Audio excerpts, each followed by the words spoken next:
Good day, ladies and gentlemen. My presentation is titled Niobium Microalloyed Steels for Wind Turbine Applications. I'll begin the presentation with an introduction concerning the motivation for our work and the research objectives. I'll follow that with some information on the materials that we evaluated and our testing procedures. I'll then present the testing results and major conclusions of the work, and then finish with a few words about future work. Now, in North America, steel plates for wind tower applications are commonly ordered to one of the following specifications. These include ASTM A572 grade 50, ASTM A709 grade 50, and EN 10025-2 grade S355. Now, the table in this slide shows the chemical requirements for these specifications, and typically a carbon manganese silicon steel, which may or may not contain additions of niobium or vanadium, are supplied to meet this specification. In SSAB North Americas, where I work, we prefer to supply control-rolled, low-carbon microalloyed steels to meet these specification requirements. However, steel plates for wind turbine towers that are ordered to EN specifications also often specify the normalized rolled delivery condition. And the paragraph at the bottom portion of this slide is a section taken directly out of that specification, and it states, for products ordered and supplied in the normalized or normalized rolled condition, the mechanical properties shall be met in the normalized or normalized rolled condition, as well as after normalizing by heat treatment after delivery. And this has very important implications, at least for us. This slide shows actual data from production plates where we normalized, we tested plates in the as-rolled condition and after normalizing over a range of plate thicknesses. The chart in this slide shows yield strength and tensile strength in the as-rolled condition and after normalizing. When you compare the tensile strengths in these two conditions, you see that there's very little effect of normalizing on tensile strength. However, when you examine the yield strength difference for as-rolled versus normalized, you see that normalizing decreases the yield strength by about 10 to as much as 20 KSI. This has very important implications because, in general, we are unable to achieve the 50 KSI minimum yield strength requirement in the normalized condition, and this forces us to use a higher carbon grade to meet the normalized rolled requirements. So with that as background, I'd like to just go over what the objective of this program, and that was to look at or to highlight the advantages of microalloyed low-carbon steels in wind tower applications. And we wanted to do that by examining products produced through three different production routes. One involved controlled rolling. This employed a low-carbon steel microalloyed with niobium. The other production route, second production route, entailed normalized rolling. And the third involved the conventional furnace normalizing treatment, also employing carbon niobium steel. Our evaluation included a comparison of microstructure and mechanical properties of these approaches. Mechanical property testing included impact toughness and fracture toughness, fatigue resistance, as well as conventional tensile testing. The fracture toughness and fatigue testing is somewhat specialized, and that's where our colleagues at the Illinois Institute of Technology came in. And it was interesting, in the early stages of developing our program, we did some literature surveying, and it was surprising at how little fracture toughness and fatigue data exists in the literature for contemporary microalloy grades such as those that we've investigated. The table in this slide shows the steel compositions which we evaluated. This consisted of two basic steel compositions, one being a low-carbon steel containing 0.06 carbon and an addition of 0.03 niobium. The carbon equivalent for this steel was about 0.35.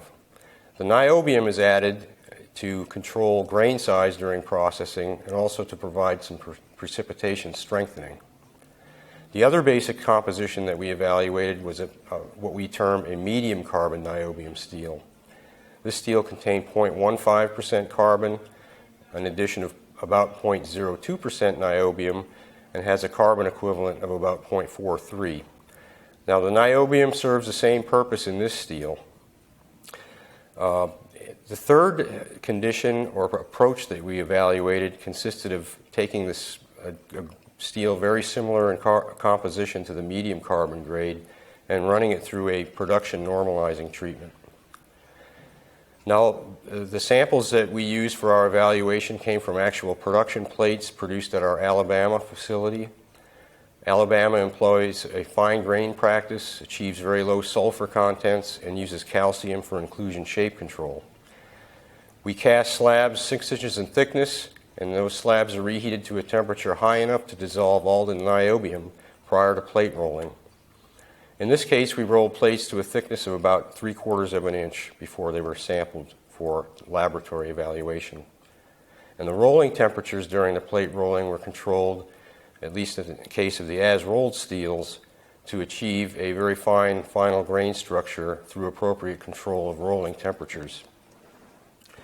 Now, we did not include any evaluation of weldability as part of this work, but from the carbon contents and the carbon equivalents that I just went over, we do feel that we should point out that the low carbon approach that we evaluated offers some potential for weldability improvement as it lies within zone 1 of the Graville weldability diagram, whereas the medium carbon steels, due to mainly to the higher carbon content, fall within zone 2 of this diagram.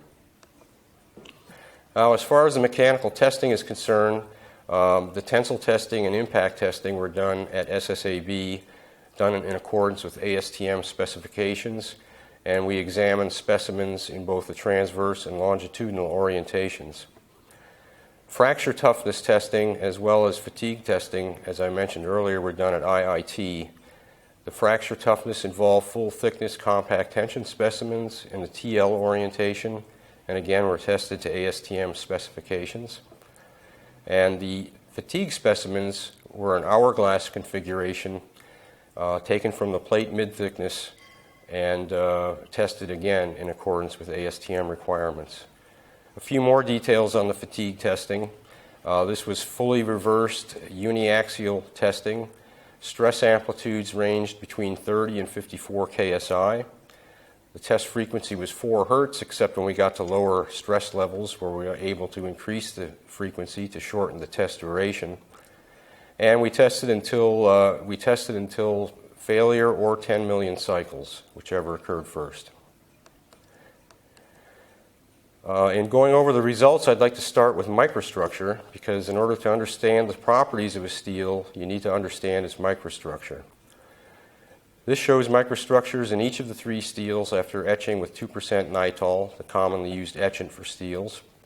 In the case of the low carbon niobium steel, we have a microstructure that contains about 7% pearlite. And in the case of the medium carbon steels, the pearlite content is much higher, closer to 25%, as a result of the higher carbon content. Now, these steels also contain pearlite in a banded configuration, and that banding even survives the normalizing treatment, as you can see on the right. In all cases, we achieve a fairly fine ferrite grain size of about 7 microns. Now, in addition to the grain and pearlite structure, we also examined the internal cleanliness of each steel, because that can have an important effect on properties. I won't go into a lot of detail here on the method that we used, other than to say it was an SEM-based method where we actually analyze individual inclusion particles and classify particles automatically on the basis of composition as detected by X-ray analysis. A few comments that I can make about the cleanliness are, number 1, that all 3 steels are very clean overall. Number 2, there was a slight difference between the low carbon and medium carbon steels in terms of manganese sulfide inclusion content. Manganese sulfide was essentially absent in the low carbon steel because the sulfur content is so low, only about 10 ppm, whereas at 30 ppm sulfur, the medium carbon steels did show occasional thin sulfide stringers. But other than that, all steels contain small calcium aluminum oxysulfide inclusions, which would be very typical of the clean steels that we produce at Alabama. Now, in the 2% nitol etched condition, the difference in perlite content and perlite distribution is very apparent in these steels. But when we etched these steels with a picric acid-based etchant, we saw something else that was very interesting. And unlike nitol, picrol does not attack the ferrite grain boundaries. And what we observed in looking at specimens in the picrol etched condition was that there were iron carbide distributed along the ferrite grain boundaries. This is in all three steels that we examined. However, it was very clear that the medium carbon steels contain a higher fraction of these grain boundary carbides, and we think that may have important implications, as I allude to later. Okay, moving now to the actual mechanical properties. This table shows tensile properties and Sharpie toughness at a test temperature of minus 60 degrees F for each steel. This table also shows the tensile requirements of the wind tower steel specifications, as well as the toughness requirement for two different wind tower customers. The first point I can make is that all three of the steels that we evaluated make or meet the wind tower specification requirements, so that's not an issue. The second point I'd like to make is in a comparison of the low carbon niobium and medium carbon niobium as rolled steels. First point concerning these steels is that we have very similar properties when you look at the longitudinal and transverse orientations, L and T. That applies to both steels. The second point is that the yield strengths are very similar. The third point is that the tensile strength and tensile elongation of the medium carbon steel are higher and lower, respectively, than the low carbon steel. And that's simply a reflection of the difference in perlite content. The higher perlite in the medium carbon grade gives you higher tensile strength, but unfortunately at the expense of ductility, so you have lower tensile elongation. But the real important thing, the real important difference to point out between these two steels lies in the toughness, the CVN energy at minus 60 F, for example. You'll note that the low carbon steel has toughness energies, toughness levels, if you will, approaching 300 foot-pounds in both test directions. And in contrast, the medium carbon steel can muster only about 76 foot-pounds in the more favorable longitudinal direction. So there's a huge difference in toughness. Now, if we shift gears a little bit and look at the conventionally normalized steel, we see that yield strength levels are somewhat depressed as a result of the normalizing treatment. However, the normalizing does have a tremendous benefit in terms of toughness. Now we're at a level of almost 200 foot-pounds in the longitudinal direction versus the as-rolled level, which was only about 75 foot-pounds. We can further examine the toughness differences between these steels by looking at the Sharpie transition curves. And here we're plotting absorbed energy as a function of test temperature for temperatures of room temperature down to as low as minus 100 degrees Fahrenheit. And the thing to note here is that over almost that entire temperature range, the low-carbon niobium steel demonstrates upper shelf behavior, at least down to minus 60 degrees Fahrenheit or so. So why is there such a tremendous difference in toughness? Well, let's examine that again after we look at the fracture testing. Here we're plotting the results of J-integral approach fracture testing, in this case on with the low-carbon niobium steel. This is one example of the data. In actuality, we ran 3 different tests for each of the steels to generate the toughness results. The three results for each steel are shown in the tables at the right-hand side of this slide.